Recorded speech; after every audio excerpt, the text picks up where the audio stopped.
कहते हैं हमारी ही दुनिया में ना जाने कितनी दुनियाएं और बसती है, मगर इंसान सिर्फ उसे ही मानता है जिसे वो देख सकता है। काली अमावस की रात थी। चारों ओर सिवाय हवाएं और शोर के अलावा कुछ भी नहीं था। राजन को आज घर लौटने में देर हो गई थी। रात के सन्नाटे को वो अपनी साइकिल से चीरता हुआ चला जा रहा था। वो गांव की नदी तक पहुंचा ही था कि तभी उसे नदी के पास एक काला साया दिखाई दिया जो नदी के किनारे पानी को घूरे जा रहा था। इतनी रात को नदी के पास देखकर राजन के ना जाने क्यों रोंगटे खड़े हो गए। उसे ऐसा महसूस हुआ मानो उसके पैर साइकिल के पैडल पर जम गए हो। राजन कपकपाते हुए होठों से बोला, कौन है वहां पर? राजन ने इतना बोला ही था कि अचानक वो साया बिजली की रफ्तार से दौड़ता हुआ राजन के नजदीक आ गया। राजन की नजर जैसे ही उस साये पर पड़ी, उसके हलक से एक भयानक चीख निकल गई। इस घटना के 1 महीने बाद अर्जुन का सारा ध्यान ड्राइविंग पर था। उसकी पत्नी शिखा कार में ड्राइविंग सीट के बगल में बैठी हुई एक मैगजीन पढ़ रही थी। शिखा ने मैगजीन रखकर अर्जुन की ओर देखकर कहा, और कितनी दूर रह गया है तुम्हारा गांव अर्जुन? बस थोड़ी दूर रह गया है, आधे घंटे में हम पहुंच जाएंगे।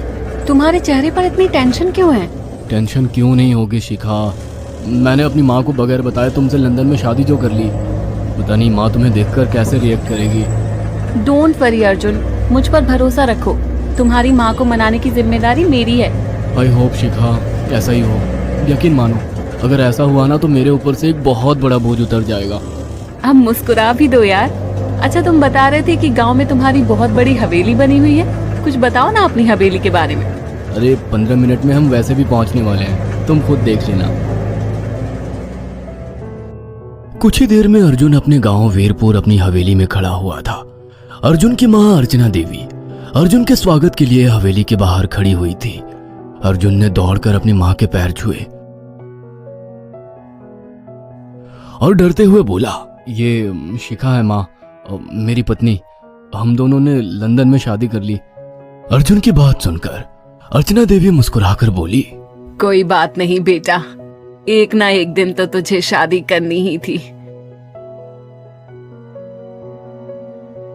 इतना बोलकर अर्चना ने अपनी बहू को गले लगा लिया और वो अंदर आने का इशारा करती हुई वहां से चली गई। अर्जुन को अपनी माँ का ये बिहेवियर देखकर बहुत ज्यादा हैरत हुई। उसे उसकी माँ इस बार बहुत बदली हुई सी लगी। अर्जुन पूरे 10 साल बाद लंदन से आया था।